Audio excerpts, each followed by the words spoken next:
Sekali lagi saya sapa Bapak Ibu Shalom. Baik, luar biasa pagi hari ini kembali kita ada di rumah Tuhan. Kita sama-sama akan mendengarkan firman Tuhan. Baik Bapak Ibu, izinkan saya melakukan sesuatu yang berbeda di ibadah hari ini. Saya mengundang setiap adik-adik sekolah minggu yang pakai baju biru boleh ke depan, boleh duduk di depan ya. Yuk adik-adik boleh maju ke depan, semuanya maju ke depan. Nah ya, yang sekolah minggu aja ya. Boleh duduk di depan, boleh duduk di depan. Izinkan Bapak Ibu, hari ini saya akan khotbah ditemani oleh adik-adik. Sambil duduk di sini nggak apa-apa, duduk di sini nggak apa-apa. Semuanya duduk di sini, semua duduk di sini. Oke, geser lagi, geser lagi, geser lagi, geser lagi, geser lagi. Oke, nah, ya nggak apa-apa. Muat. Geser lagi, lebih mepet lagi, lebih mepet lagi. Duduk sini. Ya, oke. Izinkan saya pagi hari ini bahkan nanti sore juga Bapak Ibu saya akan ditemani oleh adik-adik yang luar biasa ini ya. Kenapa seperti itu nanti Bapak Ibu akan tahu ya. Oke. Kita masih dalam tema pemuritan. Maaf ya adik-adik Avian belakangin ya, mohon maaf ya. Oke, next lanjut. Saya akan mulai dengan sebuah kutipan dari Bapak Gembala saya, Bapak Ibu. Next ya. Adalah Pendeta Timotius Hardono, Pendeta GBI Miracle Service Yogyakarta, Bapak Gembala saya. Beliau mengutip satu perkataan seperti ini. Bahwa menjadi anak itu adalah status yang diberikan. Sekali lagi dicermati kalimatnya Bapak Ibu ya. Menjadi anak adalah status yang diberikan. Tetapi menjadi murid adalah status yang dipelajari dan dibentuk. Artinya gini Bapak Ibu. Bahwa waktu seseorang jadi anak itu statusnya diberikan. Mereka tidak bisa milih jadi anak. Kita tidak bisa milih jadi anak. Karena status itu diberikan. Sementara jadi murid itu status yang harus secara sadar, secara sukarela kita lakukan. Begitu ya. Menjadi murid itu status yang dipelajari dan dibentuk. Artinya itu adalah niatan dari kita. Kenapa saya sampaikan ini? Next. Karena saya akan berbicara tentang pemuritan dalam keluarga. Coba sama-sama baca pemuritan dalam keluarga. 1, 2, 3. Ya, subjudulnya adalah memuridkan anak melalui ajaran dan nasihat yang berpusat pada Tuhan.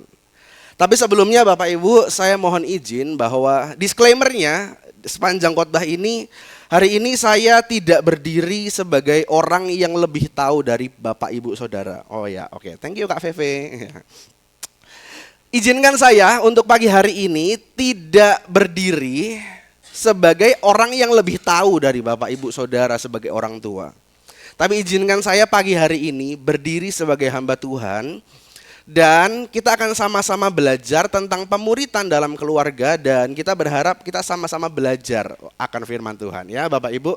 Karena firman Tuhan pagi hari ini saya akan sedikit menyampaikan tentang parenting rohani tapi dalam sudut pandang anak. Begitu ya Bapak Ibu. Jadi sekali lagi mohon izin, bukan saya lebih tahu dari Bapak Ibu Saudara yang sudah jadi orang tua terlebih dahulu tentu. Sekali lagi saya izin dengan segala hormat. Karena saya di sini akan berdiri sebagai hamba Tuhan dan akan menyampaikan firman Tuhan dalam pemuritan dalam keluarga sudut pandangnya anak. Begitu ya. Makanya saya ditemani oleh adik-adik sekolah minggu yang di depan. Kenapa mereka seragaman hari ini biru-biru semua? Nanti kita akan lihat sama-sama ya Bapak Ibu ya. Oke, kita akan sama-sama belajar tentang pemuritan dalam keluarga. Sekali lagi katakan pemuritan dalam keluarga. 2, 3. Ya, next, lanjut. Tujuannya adalah untuk membentuk orang tua menjadi murid yang memuridkan. Tentu seorang guru tidak bisa langsung mengajar sebelum dia dimuridkan terlebih dahulu. Begitu ya. Jadi tujuannya pagi hari ini adalah, firman Tuhan pagi hari ini tujuannya adalah untuk membentuk orang tua menjadi murid yang memuridkan. Kemudian yang kedua adalah menghasilkan anak yang berkarakter murid Kristus. Coba sama-sama katakan, aku mau dibentuk. 1, 2, 3. Aku mau diajar. Iya, ada satu kata yang dulu seringkali Bu Gembala sampaikan. Kata itu namanya teachable. Bu Gembala dulu sering banget ngucapin kata itu, teachable. Artinya mau, rela, gampang untuk diajari, untuk dibentuk. Dan saya berharap setiap kita untuk pagi hari ini sama-sama teachable. Oke, next. Kita akan sama-sama membahas satu kata ini Bapak Ibu, yaitu fatherless. Fatherless adalah sebuah fenomena yang terjadi bukan hanya di Indonesia tetapi di seluruh dunia Bapak Ibu. Ini adalah kata yang akan sering kita dengar kalau kita bicara tentang psikologi, parenting, anak begitu ya. Kata ini, fatherless. Apa itu fatherless? Next, lanjut. Definisi dari fatherless. Ini ada dua, saya mengutip dua sumber. Yang pertama dari American Psychological Association. Dia bilang bahwa fatherless itu adalah kondisi di mana ayah tidak terlibat secara konsisten dalam kehidupan emosional, sosial, dan perkembangan anak. Menurut David Popenu, fatherless itu adalah situasi ketika seorang anak tumbuh tanpa keterlibatan ayah dalam kehidupan sehari-hari, baik secara fisik maupun dalam fungsi pengasuhan. Nah, fatherless ini intinya adalah momen situasi di mana anak hidup tanpa peran ayah, Bapak Ibu. Penyebabnya ada banyak, ada beberapa. Satu, karena kematian. Artinya memang dia udah tidak punya ayah, karena ayahnya dipanggil Tuhan, meninggal. Dia fatherless. Kedua, karena perceraian. Memang dia tidak punya ayah, tapi dia punya ibu, karena perceraian biasanya. Atau yang ketiga, ayahnya masih ada, ayahnya tidak bercerai dengan ibunya, tetapi peran ayah itu tidak didapatkan oleh anak. Jadi penyebabnya ada beberapa. Anak-anak bisa mengalami fatherless. Fenomena kondisi di mana ayah tidak terlibat secara konsisten dalam kehidupan emosional, sosial, dan selanjutnya. Ini fatherless. Next, lanjut. Nah, ini adalah data yang saya temukan berdasarkan data UNICEF Bapak Ibu tahun 2021, ini tahun 2021. Diperkirakan sekitar 20,9%. Ini besar sekali Bapak Ibu. Diperkirakan sekitar 20,9% anak di Indonesia tumbuh tanpa peran ayah yang aktif dalam kehidupan mereka. Menurut data yang kedua, ini Survei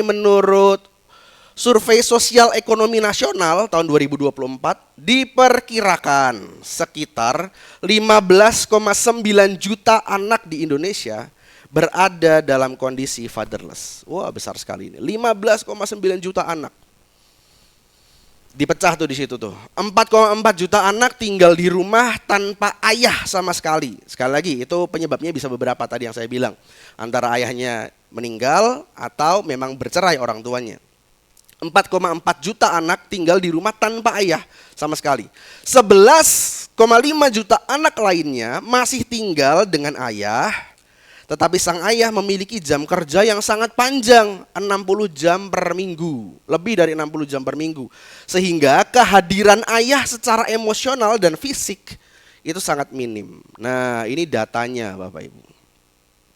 Dan saya ingin membuka mata kepada setiap kita Bapak Ibu bahwa ini betul-betul terjadi Bapak Ibu.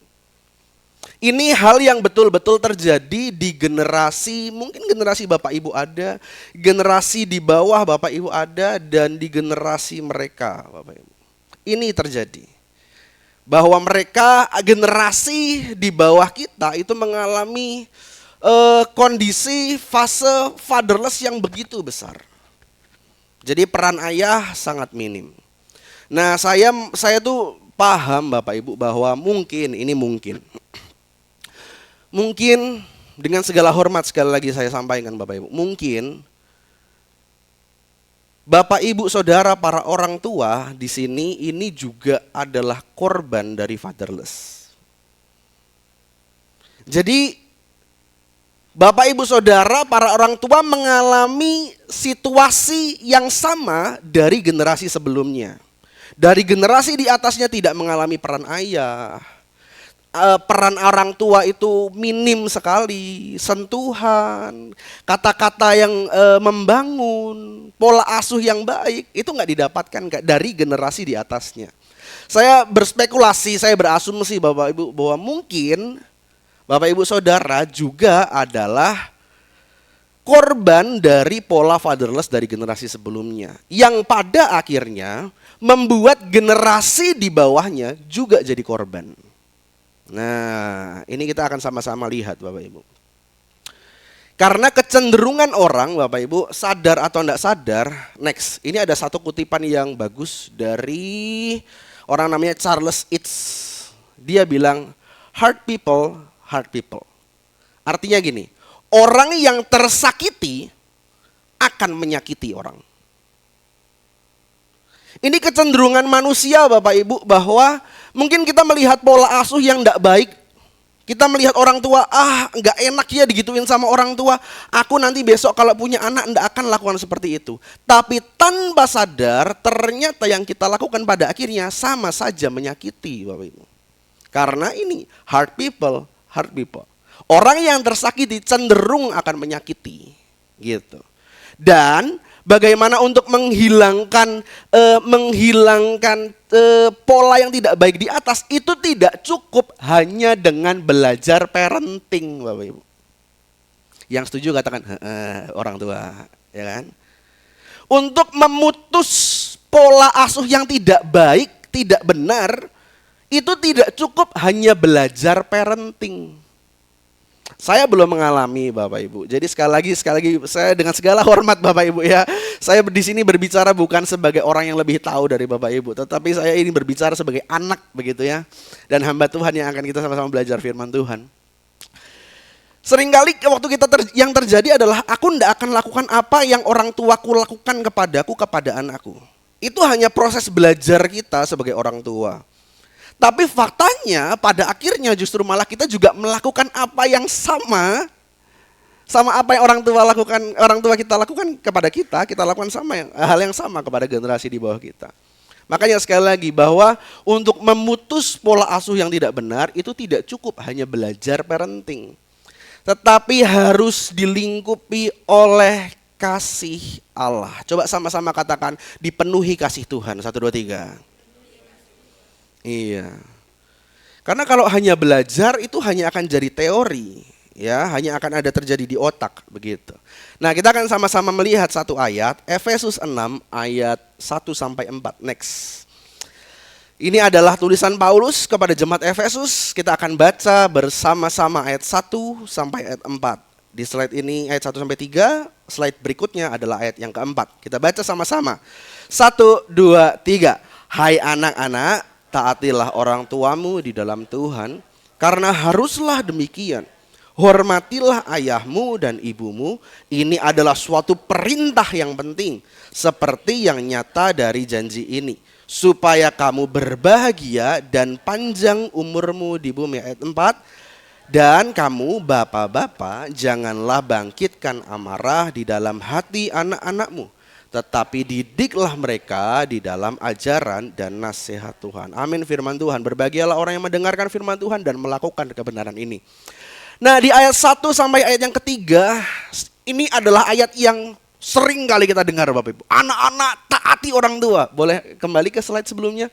Anak-anak taati orang tua, anak-anak hormati orang tua. Ini adalah perintah yang penting. Ayat ketiga, supaya kamu berbahagia dan panjang umurmu. Anak-anak kalau mau panjang umur, mau bahagia dalam hidup, taati, hormati orang tua. Begitu ya Bapak Ibu ya. Ini ayat yang sering kali kita dengar dan banyak ayat pendukungnya di dalam Alkitab. Tetapi yang menarik ternyata Paulus menulis satu ayat lagi setelah ayat ini, next, ayat 4. Dan ini ditujukan kepada bapak-bapak. Dalam konteks ini Bapak Ibu, zaman dahulu memang otoritas mutlak tertinggi dalam sebuah keluarga itu adalah bapak, adalah seorang ayah. Tentu pada perkembangan zaman saat ini otoritas itu tetap ada di suami, betul, tetap ada di laki-laki, tetapi setelah perkembangan zaman, suami istri biasanya berdiskusi, ada keterlibatan wanita. Nah, kenapa di sini ditulis bapak-bapak? Karena pada zaman itu memang yang berotoritas paling tinggi, punya kuasa penuh itu adalah suami, adalah ayah. Makanya Paulus nulisnya kepada bapak-bapak. Dan kalau kita implementasikan kepada zaman sekarang, tentu ini bukan hanya bersifat berlaku kepada suami-suami atau bapak-bapak. Ini juga tentu kepada setiap orang tua yang adalah otoritas. Nah, ternyata Paulus menuliskan satu ayat tambahan lagi setelah ayat 1-3, yaitu ayat 4. Dan kamu bapak-bapak, janganlah bangkitkan amarah di dalam hati anak-anakmu, tetapi didiklah mereka di dalam ajaran dan nasihat Tuhan. Konteks ayat ini Bapak Ibu di ayat 4 ini terdapat dua hal. Yang pertama ada larangan dan yang kedua ada perintah. Coba perhatikan di ayat yang keempat. Larangannya adalah jangan bangkitkan amarah di dalam hati anak-anakmu. Itu larangannya. Sementara perintahnya adalah didiklah mereka di dalam ajaran dan nasihat Tuhan. Nah, jadi di sini Paulus itu bukan hanya menasehati jemaat Efesus dan jemaat GPDI Karisma, bukan hanya menasehati secara moral, tetapi Paulus ini ingin memberikan gambaran bagaimana etika keluarga Kristen yang berjalan sesuai dengan ajaran dan nasihat Tuhan. Nah, kita akan bahas 2 poin Bapak Ibu. Poin yang pertama, next. Ini baru opening Bapak Ibu ya, luar biasa. Poin yang pertama, ada 2 poin. Yang pertama adalah kita baca sama-sama. 1, 2, 3. Otoritas yang serupa dengan Allah.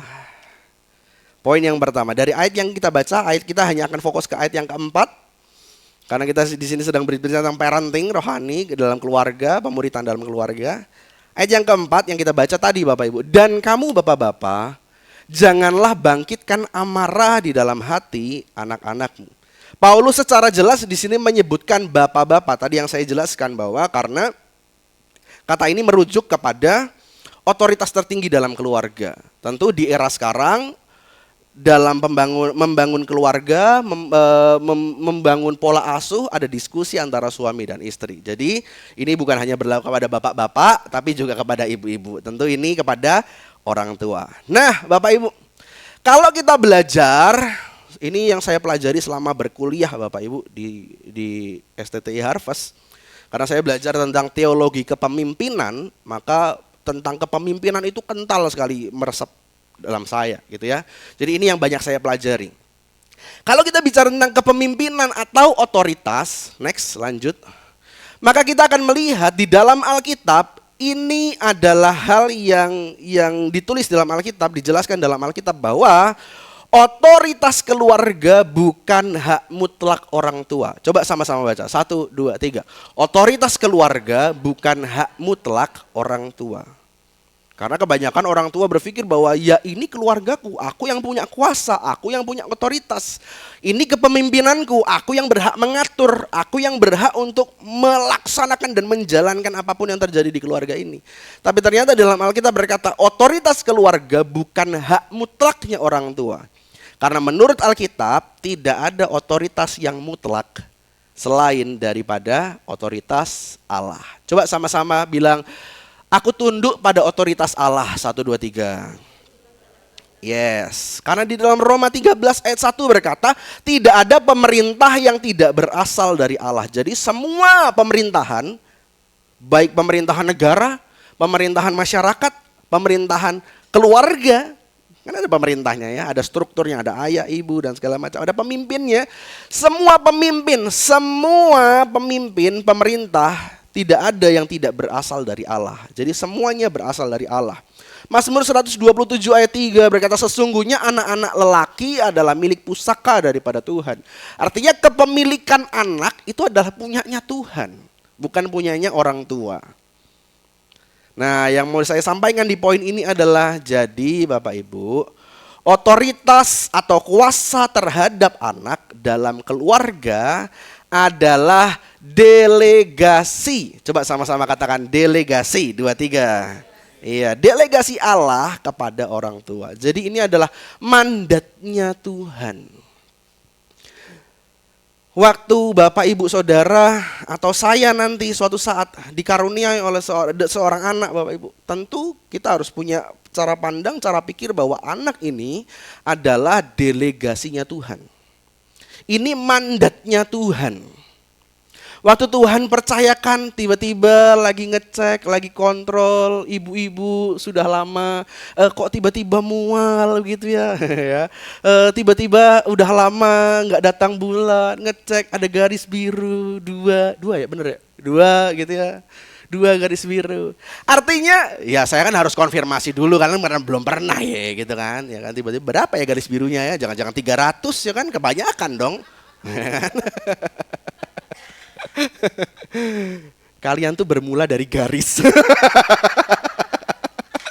Asal muasal kita semua adalah dari garis. Apa itu garis Kak Vion? Nantilah kalian tahu sendiri.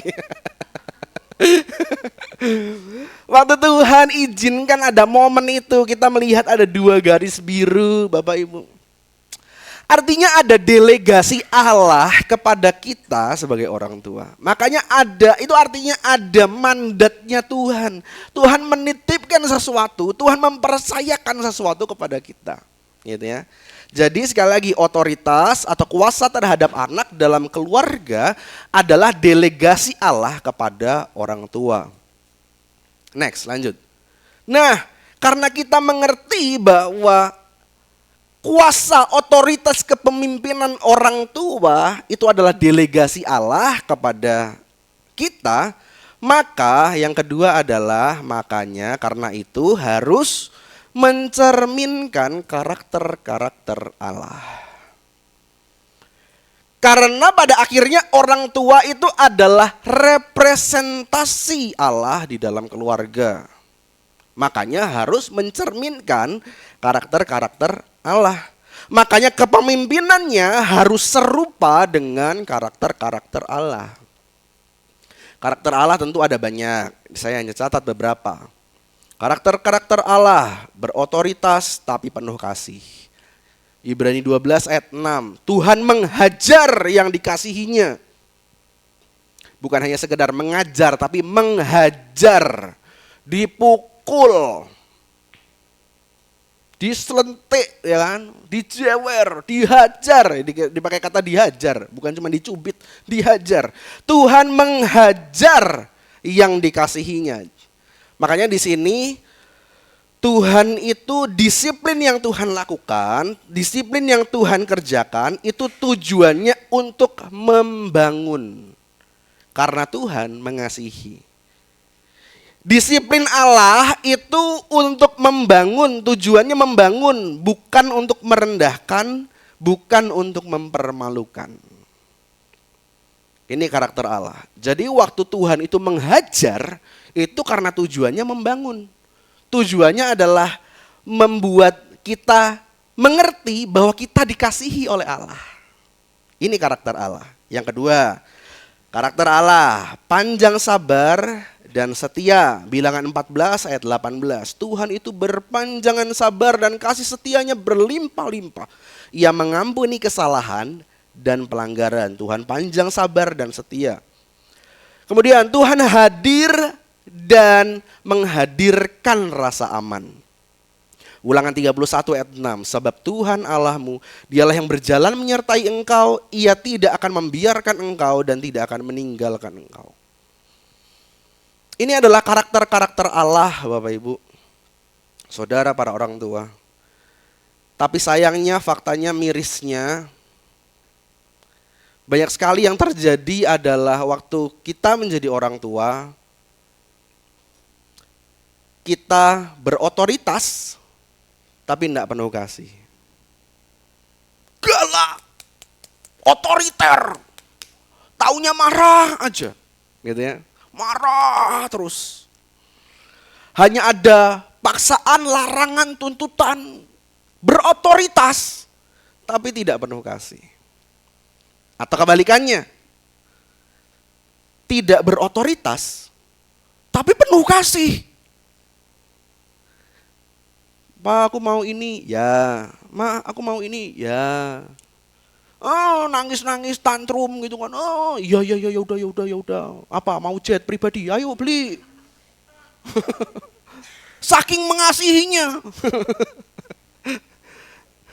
Apa? Mau apa? Tinggal bilang. Karena mungkin mengalami orang tua yang tipe ini mungkin mengalami hidup nggak enak di zaman dulu. Oh, aku nggak mau anakku mengalami hal yang sama seperti aku dulu. Jadi waktu dia meminta apa, aku sekarang udah punya, aku kasih, gitu kan. Atau yang lebih parahnya adalah tidak berotoritas dan tidak penuh kasih. Wah, itu lebih parah lagi. Faktanya, aduh sayangnya Bapak Ibu mirisnya banyak sekali peran orang tua yang tidak sabar dan tidak setia. Bahkan melukai. Tidak hadir dan tidak menghadirkan rasa aman. Ada yang hadir, tapi kehadirannya membuat takut. Nah ada tuh. Wah papa pulang, ayo sembunyi. Oh. Hadir, tapi kehadirannya justru tidak memberikan rasa aman. Yang ada malah rasa takut. Gitu. Wah kalau sama mama galak. Gitu. Aku takut sama mama. Tim multimedia boleh sambil siapkan videonya ya. Jadi pastikan audionya nyala dulu baru videonya dijalankan. Habis ini kita akan nonton satu video. Ada beberapa contoh Bapak Ibu. Di mana ada orang tua yang tidak berkarakter, mencerminkan karakter Allah, melampiaskan amarah ke anak tanpa kontrol. Anak jadi korban. Padahal yang bermasalah adalah suami istri tapi anak yang jadi korban.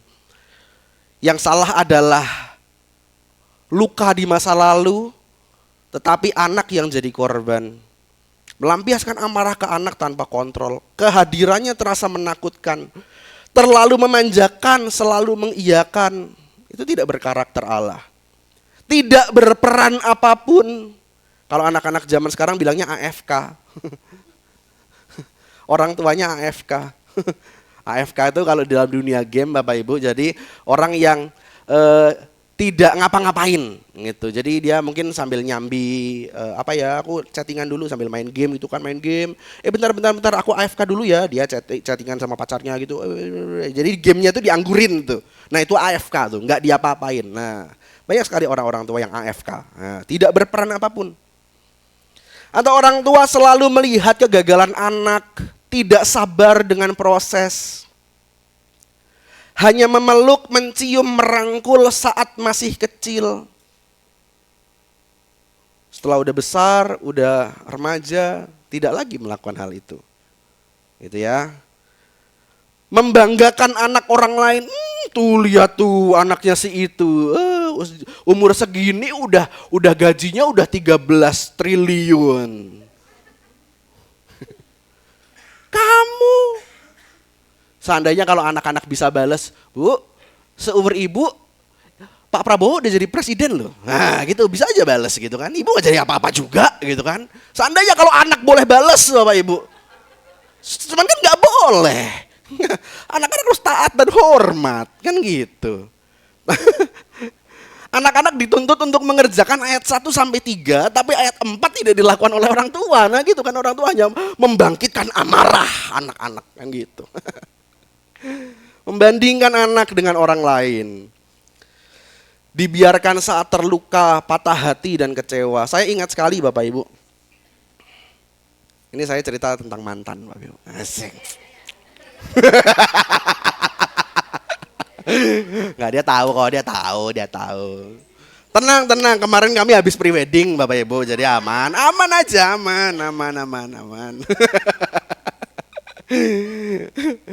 Saya ingat Bapak Ibu dulu, sebelum sama JJ Bapak Ibu, proses putus saya dengan mantan itu sangat tidak baik.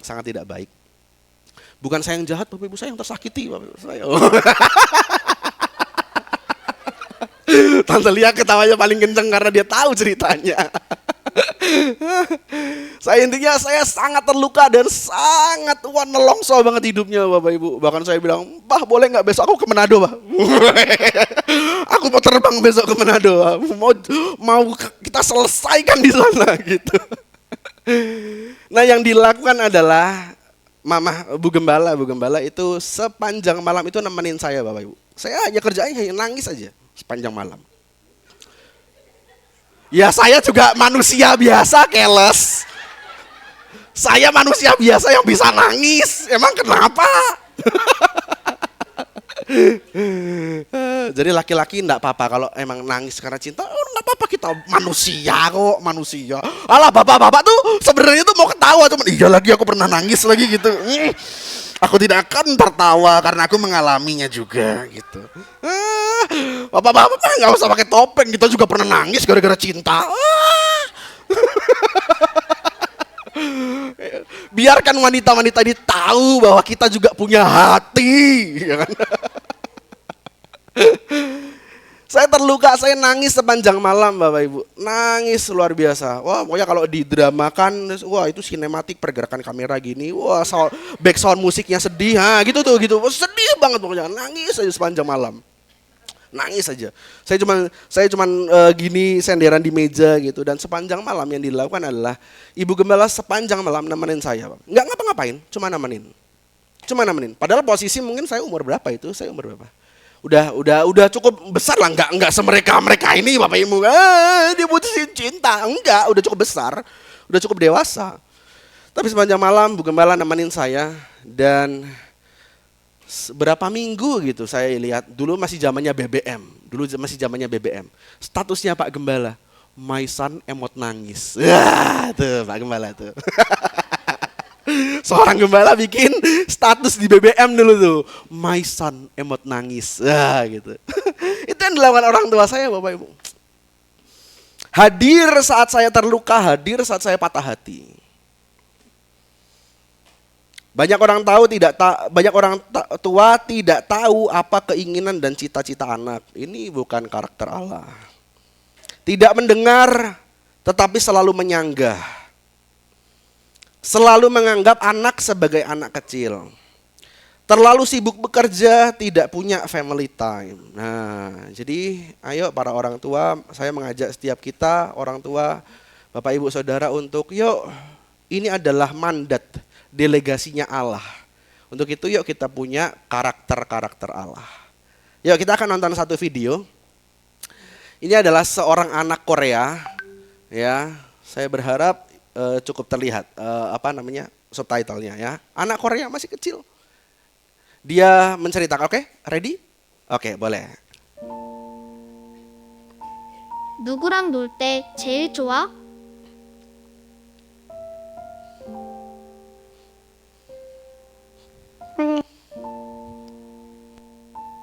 누구랑 놀 때 제일 좋아?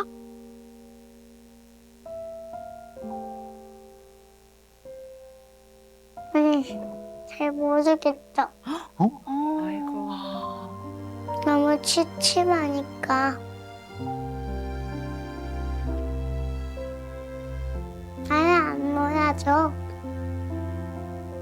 아빠는 어때? 한마디하면 무서워. 아빠한테 바라는 거 있어? 착하게 불려줬으면 좋겠다. 그냥 이렇게 불려주면 좋겠다. 혹시 엄마는 어때?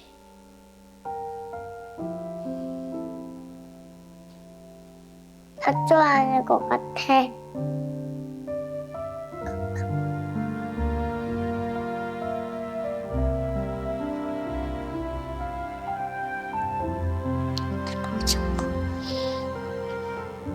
엄마한테 말해봤어? 내 말을 안 들어줘. 꾸준히 놀아주면 좋겠어.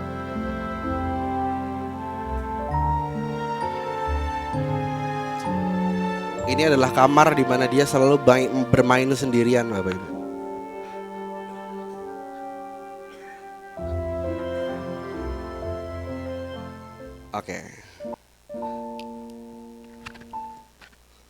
Oke, boleh nyalakan lagi lampunya? Thank you. Ini terjadi di Korea, Bapak Ibu. Tapi siapa tahu ini terjadi juga di anak-anak Bapak Ibu Saudara. Siapa tahu. Jadi Bapak Ibu, next lanjut ke PowerPoint. Kesimpulan nomor 1 adalah otoritas yang serupa dengan Allah adalah otoritas yang disadari sebagai mandat ilahi. dijalankan dengan kasih, kesabaran, kesetiaan, dan kehadiran. Tujuannya kita baca sama-sama. 1, 2, 3. Tujuannya untuk membangun hati anak, bukan melukai atau menguasai mereka. Makanya waktu kita berbicara tentang otoritas yang serupa dengan Allah, maka kita melihat bahwa otoritas yang serupa dengan Allah adalah otoritas yang disadari sebagai mandat ilahi. Dijalankan dengan kasih, sabar, setia, dan kehadiran. Tujuannya adalah untuk membangun hati anak, bukan melukai atau menguasai mereka. Kak Fion minta Eben berdiri di sebelah Kak Fion. Saya di sini. Ini Eben ini hanya sebagai wakil aja, hanya sebagai perwakilan dari anak-anak. Seandainya Bapak Ibu, kalau anak-anak itu bisa ngomong, kalau seandainya anak-anak itu bisa berpendapat, maka mereka akan bilang seperti ini.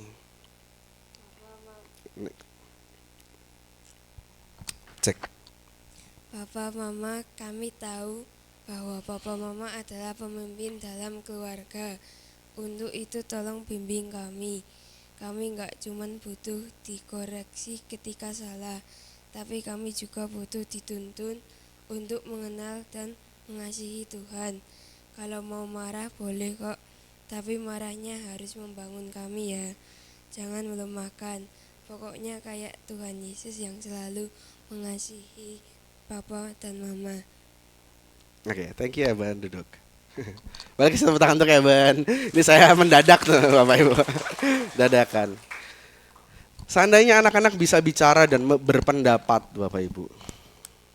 Seandainya anak-anak punya suara dan punya hak untuk berbicara, maka sebenarnya anak-anak itu tidak butuh orang tua yang sempurna. Saya berkali-kali bilang sama papa mama saya nggak butuh papa mama yang sempurna, tapi saya butuh papa mama yang jadi teladan. Banyak luka yang mumpung orangnya nggak ada nih, kita bicara ini. Mumpung orangnya nggak ada nih. Oh, nge-live, aduh, ada di YouTube, ada. Jadi orang tua saya adalah orang tua terbaik, Bapak Ibu. Luar biasa. Nggak ada luka yang diberikan kepada saya, nggak ada.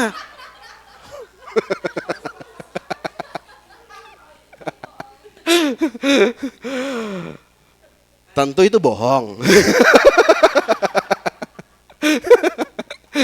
Tentu itu hal yang tidak benar.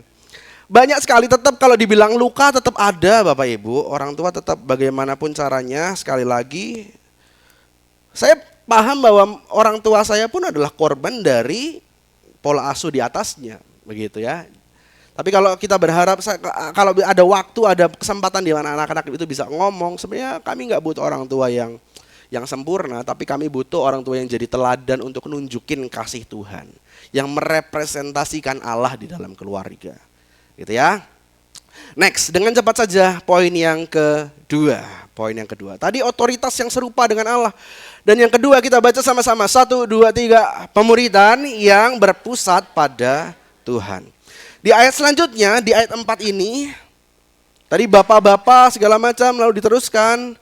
Tetapi didiklah mereka di dalam ajaran dan nasihat Tuhan. Sekali lagi, tetapi didiklah mereka di dalam ajaran dan nasihat Tuhan. Next, lanjut. Di ayat ini Bapak Ibu, kata ajaran dan nasihat itu dipakai kata paideia dan nouthesia. Artinya ajaran itu dipakai kata paideia, nasihat itu dipakai kata nouthesia. Paideia itu hanya pembinaan menyeluruh, pendidikan karakter, pembentukan jangka panjang. Nouthesia itu pengarahan dan koreksi. Nah, yang menarik dari ayat ini adalah di sini bukan hanya sekedar, tetapi didiklah mereka di dalam ajaran dan nasihat. Enggak hanya berhenti sampai di situ, tapi ada subjek Tuhan di dalam ajaran dan nasihat. Artinya, parenting Kristen itu tidak fokus, bukan hanya berfokus kepada kesuksesan anak, tetapi kepada membentuk anak sebagai murid Kristus. Jadi di sini Paulus menulis kepada jemaat Efesus bahwa bapak-bapak didik anak-anak di dalam ajaran dan nasihat Tuhan. Artinya, yuk buat anak-anak untuk mengerti dan belajar sebagai murid Kristus, sebagai murid Tuhan Yesus. Begitu. Ini artinya sekali lagi parenting Kristen bukan sekedar berfokus kepada kesuksesan anak saja, tetapi bukan hanya sekedar fokus kepada pendidikan, pekerjaan, keuangan, pelayanan. Itu penting, tetapi yang paling penting adalah bagaimana membentuk anak menjadi murid Kristus. Next, lanjut. Ini paideia dan nouthesia. Ini bukan sekedar membuat anak menjadi berkelakuan baik, tetapi ada transformasi hati di dalamnya. Contohnya, kelakuan baik, ini yang sebelah sini, transformasi hati yang sebelah sini. Parenting Kristen tidak hanya fokus kepada jangan bohong, tetapi fokus kepada mencintai kebenaran. Parenting Kristen tidak fokus kepada jangan sombong, tetapi fokus kepada rendah hati di hadapan Tuhan. Bukan kerja keras yang jadi poin pentingnya, tetapi bertanggung jawab atas potensi yang Tuhan berikan. Gitu ya, dan seterusnya. Bukan fokus kepada jangan iri, tetapi fokus kepada bersyukur. Bukan fokus kepada jangan hedonisme ya nak, tetapi fokus kepada hatimu nggak boleh terikat pada dunia. Ini parenting Kristen. Bukan fokus kepada kamu nggak boleh balas kejahatan dengan kejahatan. Bukan itu fokusnya. Tetapi yang jadi fokus adalah hati yang mengampuni. Makanya Paulus memakai kata paideia dan nouthesia Tuhan. Ajaran dan nasihat yang berfokus kepada Tuhan. Bukan hanya sekedar fokusnya berkelakuan baik saja, tetapi harus ada yang namanya transformasi hati. Coba sama-sama katakan transformasi hati. Yes, dan di dalam proses belajar tentu Bapak Ibu namanya anak itu pasti melakukan kesalahan. Dalam proses belajar anak-anak pasti melakukan kesalahan. Dan sekali lagi Bapak Ibu, kalau anak-anak bisa bicara sebenarnya Pak, Bu, Bapak, Mama, jangan fokus kepada kesalahan yang aku buat, tapi fokus kepada prosesnya. Aku tentu lagi belajar, namanya juga anak kecil, pasti belajar, pasti jatuh, pasti gagal, begitu ya. Pasti akan menyakiti gitu ya. Tapi fokus kepada proses belajarnya. Dan sebenarnya kalau kita mau jujur Bapak Ibu, kita di hadapan Tuhan pun seperti itu. Kita jatuh bangun di hadapan Tuhan. Betul Bapak Ibu, kita sebagai anak-anak Tuhan, kita pun sering ngecewain Tuhan. Tetapi kalau kita melihat Injil, next lanjut. Tapi kalau kita melihat Injil, maka kita punya kabar baik. Di mana kita yang sering gak setia sama Tuhan. Kita yang sering kali melukai Tuhan. Kita sering kali sebagai anak-anak kita gak nurut sama Tuhan. Kita yang meninggalkan Tuhan, bukan Tuhan yang ninggalin kita. Tetapi waktu kita lihat Injil, kita ada kabar baik, ada kabar indah, yaitu Allah tidak menuntut kita untuk langsung jadi sempurna. Karena waktu kita ngelakuin kesalahan, selama kita masih hidup, masih ada pengampunan. Tuhan masih mengampuni, ada pengampunan kembali, ada pembimbingan kembali, ada pelukan yang selalu diberikan. Walaupun berkali-kali kita salah sama Tuhan. Berkali-kali kita sebagai anak kita melukai hati Tuhan. Tapi waktu kita sekali lagi kita melihat Injil, maka kabar baiknya adalah Tuhan selalu punya tangan yang terbuka. Gitu ya. Karena kita masih belajar, kita sebagai anak-anak Tuhan kita masih belajar untuk ikut seperti apa maunya Tuhan. Kita masih belajar, begitu ya. Dan dalam proses pemuritan sekali lagi pengalaman ini juga terjadi pada anak-anak. Mereka masih belajar, mereka masih bertumbuh dan mereka pasti jatuh. Begitu ya, mereka pasti jatuh. Oke, next lanjut. Jadi tujuan dari paideia dan nouthesia, ajaran dan nasihat bukan menciptakan anak tanpa dosa. Bukan menciptakan anak yang tidak pernah salah. Jadi waktu Paulus ngomong kepada jemaat Efesus, kamu harus, bapak-bapak kamu harus mengajar dan menasehati sesuai dengan ajaran dan nasihat Tuhan. Fokusnya bukan supaya mereka tidak salah. Fokusnya bukan supaya mereka tidak berdosa, bukan. Karena itu sudah naturnya, mereka pasti jatuh, mereka pasti salah, mereka pasti berdosa. Karena itu natur manusia. Natur manusia itu pasti berdosa, pasti gagal, pasti jatuh. Tetapi fokusnya bukan menciptakan anak tanpa dosa, tetapi menuntun anak kepada satu-satunya pribadi yang sanggup menebus dosa. Weh. Jadi waktu mengajar dan mendidik, waktu mengajar dan memberikan nasihat, itu membuat anak-anak jadi mengerti bahwa aku tahu kemana aku harus pulang. Waktu aku jatuh, waktu aku gagal, aku tahu kemana aku harus pulang. Begitu ya. Aku tahu kemana aku harus pulang. Tadi Pak Andre atau Pak Hendra yang nyebutin tentang perumpamaan, Pak Andre ya? Perumpamaan anak yang hilang. Anak yang hilang, dia tahu kemana dia harus pulang. Itu tujuan Injil Bapak Ibu. Itu tujuan dari Paideia dan Notesia yang berpusat pada Tuhan. Itu tujuan utama dari ajaran dan nasihat yang berpusat pada Tuhan. Jadi waktu anak itu ngelakuin kesalahan, pasti lakuin salah Bapak Ibu. Pasti lakuin salah, pasti gagal, pasti jatuh. Tetapi waktu diajar dan dinasehati sesuai dengan ajaran dan nasihat Tuhan, maka anak-anak ini tahu kemana harus pulang, yaitu kepada pribadi, satu-satunya pribadi yang sanggup menebus dosa. Itu yang penting. Itu ya Bapak Ibu ya. Jadi sekali lagi Bapak Ibu, dalam proses belajar, dalam proses mengajar Paideia dan dalam proses menasehati Notesia, fokusnya adalah membuat anak-anak mengerti tentang Tuhan. Sekarang siapa ya? Semuanya udah pada tutup mata. Semua udah pada tutup mata. Semua udah tutup mata. Kak Fion pilih Kak VV maju ke depan. Ya. Biasanya Kak Fion emang gitu plot twist ya kan. Tiba-tiba siapa yang milih. Nah sekali lagi ini VV hanya sebagai perwakilan anak-anak. Seandainya Bapak Ibu, anak-anak boleh bicara dan berpendapat, maka mereka akan sampaikan seperti ini. Coba Kak VV. Papa, Mama, kami memang banyak banget salahnya. Namanya juga anak-anak. Kami masih perlu banyak belajar. Kami sering salah, kami sering jatuh dan gagal. Papa Mama pasti kecewa dengan kami.